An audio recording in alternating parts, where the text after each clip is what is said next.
Assalamualaikum warahmatullahi wabarakatuh. Apa kabarnya anak-anak? Alhamdulillah, luar biasa. Allahu Akbar. Di sini Bapak Guru akan menyampaikan pelajaran bab buku bacaan Lam dan Ro. Sebelumnya, membaca Al-Quran harus benar dan sesuai dengan kaidah ilmu tajwid.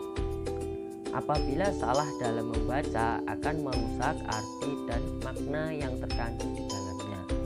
Nah, pada kesempatan kali ini Bapak Guru akan menyampaikan materi ilmu tajwid, yaitu hukum bacaan lam dan ro. Di dalam ilmu tajwid, hukum bacaan lam ada dua macam. Yang pertama ialah lam tafhim, dan yang kedua adalah lam tarkik.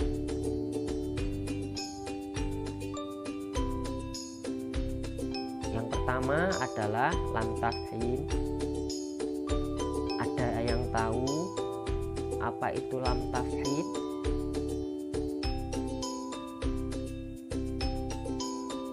Yang dimaksud dengan lam tafhim adalah kategori atau golongan lam tafhim apabila ada huruf lam dalam lafaz jalalah yang didahului oleh huruf yang berharokat fathah atau dhammah.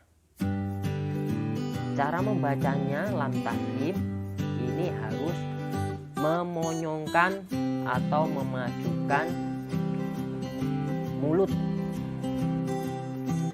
Contohnya lam tafhim pada lafaz surah Al-Ikhlas ayat pertama, Qul huwallahu ahad. Contoh lainnya, la ilaha illallah. Nah, itu tadi contoh lam tafhim yang didahului dengan harokat fathah. Contoh lam tafhim yang didahului oleh harokat dhammah, contohnya ialah warahmatullah.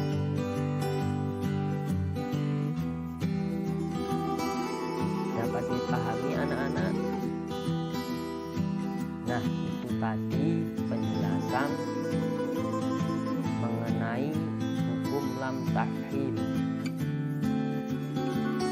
Sebelum memasuki materi selanjutnya, apakah ada yang belum jelas? Materi selanjutnya lam tarkik. Apa sih yang dimaksud dengan lam tarkik itu? Anak-anak ada yang sudah tahu apa itu lam tarkik? Lam tarkik. Nah, huruf lam yang dibaca tarkik ada dua keadaan. Yang pertama adalah lam yang terdapat pada lafaz Allah atau lafaz jalalah yang didahului oleh huruf yang berharokat kasroh. Posisi mulut tidak dimonyongkan seperti lam tafhim yang sudah dijelaskan tadi.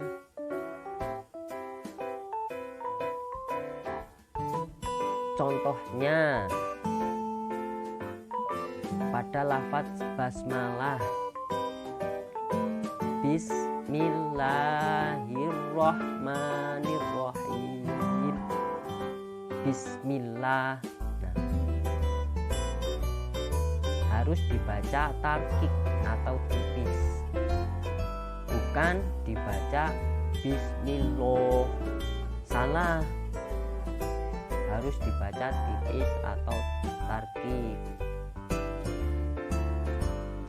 Selanjutnya, yang kedua adalah yang termasuk golongan lam taqiq, yaitu semua lam yang terdapat pada lafaz selain huruf jalalah.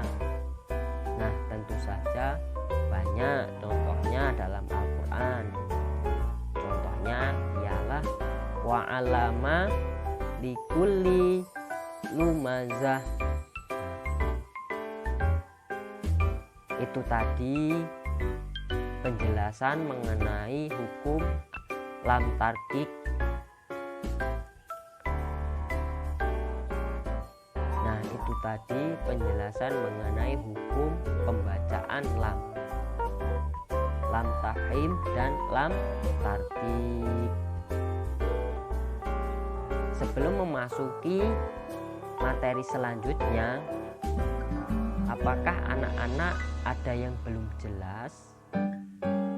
Bapak rasa semuanya jelas ya mengenai hukum bacaan lam tafhim maupun lam tarqiq. Selanjutnya kita memasuki hukum bacaan ro.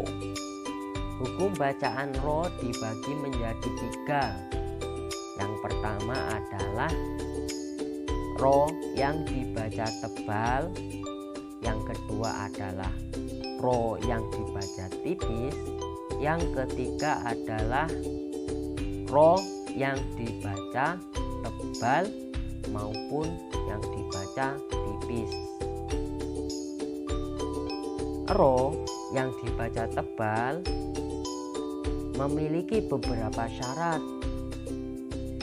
Syarat yang pertama adalah jika huruf ro berharokat fathah atau fathatain dibaca tebal.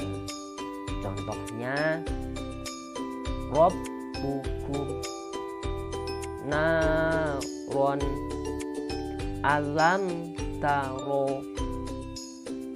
Nah, itu tadi contohnya. Yang kedua, jika ro berharokat dhammah atau dhammah tain harus dibaca tebal juga. Contohnya adalah Nasrullah.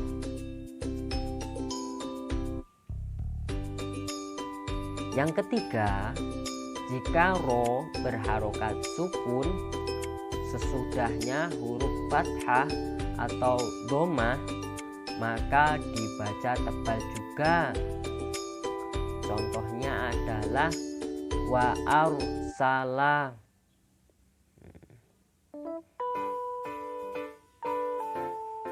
Yang keempat, jika ro berharokat sukun didahului huruf yang berharokat kasroh tetapi kasrohnya tidak asli dari kalimat tersebut. Contohnya ilji'i.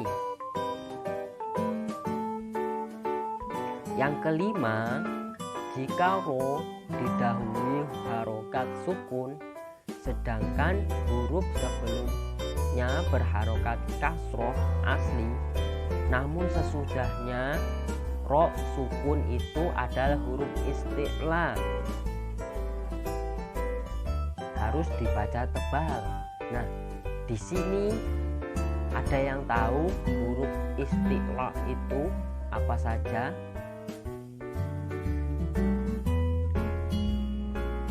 Belum ada yang tahu ya huruf isti'la itu. Huruf isti'la ada 7. Apa saja? Kho, so, do, zo, o, to, wo. Nah, itu tadi huruf isti'la. Contohnya ro yang harus dibaca tebal dari materi ini yaitu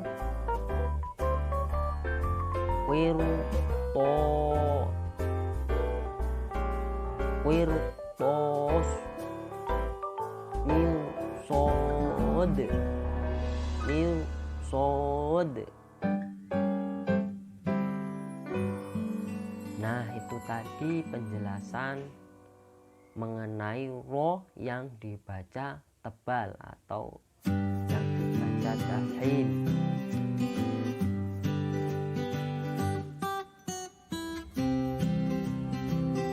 Apakah ada yang belum jelas mengenai ro yang dibaca tebal? Bapak rasa sudah jelas ya mengenai ro yang dibaca tebal.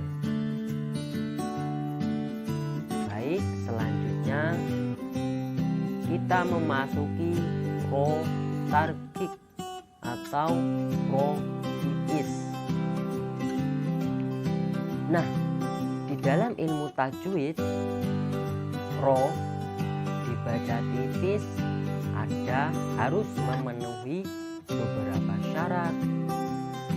Di antaranya, yang pertama ialah ro berharokat kasroh atau kasroh tain. Contohnya ialah gan. Yang kedua, jika ro berharokat sukun dan huruf sebelumnya berharokat kasroh asli, tetapi sesudah ro sukun bukan huruf isti'la. Apa saja huruf isti'la tadi? Ada yang masih ingat? Nah, itu tadi huruf isti'la. Contohnya, ro berharokat sukun dan huruf sebelumnya berharokat kasroh asli, yaitu mirfaqo. Yang ketiga, jika ro diwakofkan dan huruf sebelumnya ya sukun, harus dibaca tipis. Contohnya, sayyun qadir wa humas sami'ul khabir. Yang keempat, jika ro diwakofkan dan huruf sebelumnya dikasroh, harus dibaca tipis juga.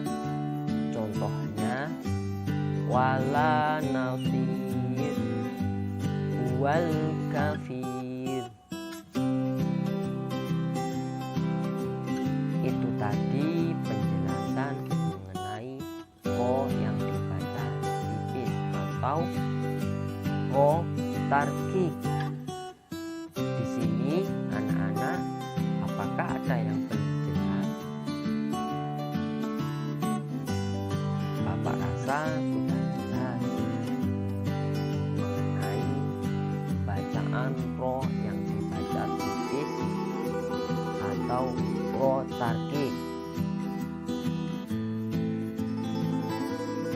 Materi selanjutnya adalah ro yang dibaca dua atau sering disebut dengan jawazul wajhain.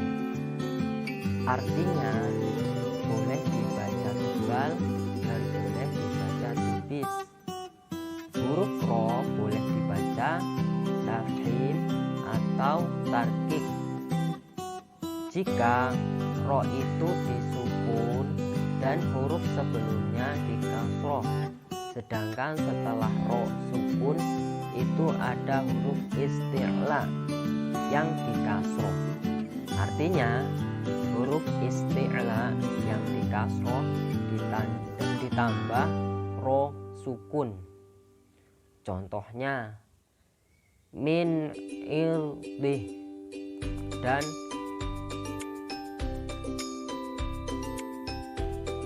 bihirsin.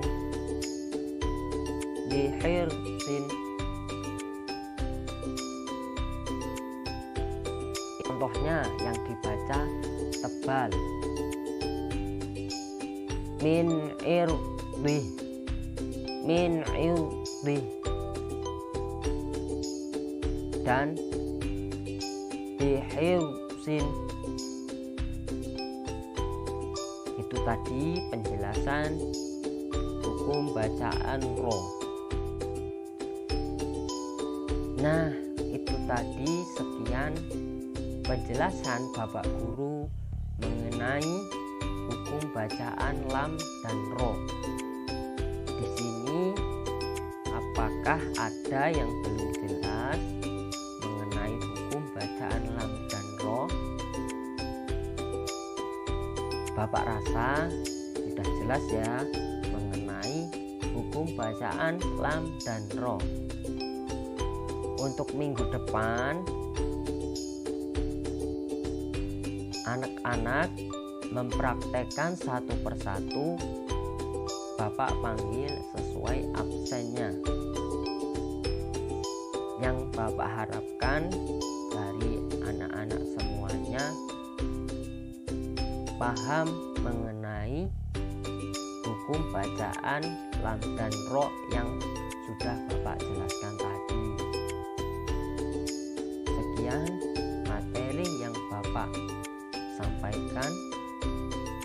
Semoga bermanfaat bagi kita semua, dan kepada anak-anak tambah semangat belajar Al-Qur'annya, karena hadis Rasulullah Shallallahu Alaihi Wasallam sudah dijelaskan bahwasanya sebaik-baik di antara kalian adalah yang belajar Al-Quran dan mengamalkannya. Untuk itu, semoga anak-anak tambah semangat belajar Al-Qurannya dan jangan lupa untuk mengamalkannya. Sekian materi yang Bapak dapat sampaikan. Bapak akhiri. Wassalamualaikum warahmatullahi wabarakatuh.